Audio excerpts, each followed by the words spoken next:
Yung September 28, wala ako eh. Pero kasi, tawag dun, ano, firmat ko, careless sa pagkapatay. Date anniversary, kaya uwi lang. 1 linggo lang naman yun. 1 linggo? Oo, kung papagawa ka, pwede sabayaw ko. Hindi, ano ko, i-check naman muna katabag ko. Oo. Ayun yung next project ko. Yung iPad. iPad Air? Yung iPad Air 1. Akala ko nakahanap pa ng unit. Mayroon ako nung nakarambuan kasi mabunta ko na rin. Matagal na rin yung ano yan. Matagal na rin sa akin. Basag yung screen. Ha? Basag yung touchscreen lang. Basta buo yung tao, yung mismong tao. Buo. May ghost touch lang na ano. Hindi, ang gustas labas na yun. Basta yung tao niya, yung tao mismo sa loob, buo. Screen lang yun. Ay, labas lang. Yung sabi ko kasi kung iPad Air to sana yun, buo kasi yun. Touchscreen sa LCD magkasama. Pero yung ano... Oo nga pala dahil kasi yung ano, iPad Air 1, magkaibang screen. Hiwalay. Hiwalay siya. Iba yung screen sa LCD.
Probinsya niya, kuya?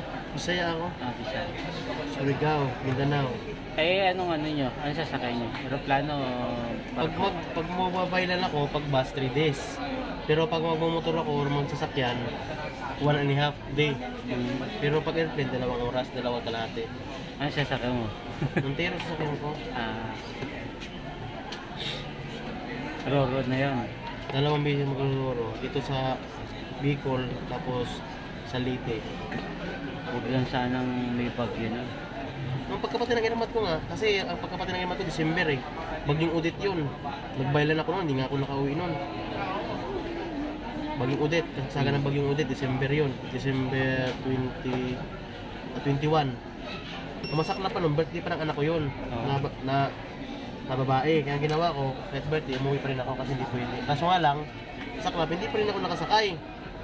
Kasi nag-declare ng ano, yung Leyte nang walang masakyan talaga kasi nasira ang mga pantalan.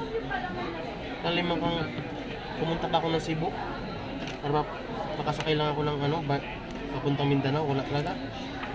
Sabi ko, ginawa ko naman lahat. Kaya uwi talaga ako ngayon kasi 2 taon ako hindi nakauwi doon eh. Hindi mo na ako kumbaga nakapag-ano ba, nakapagsindi sa kanya.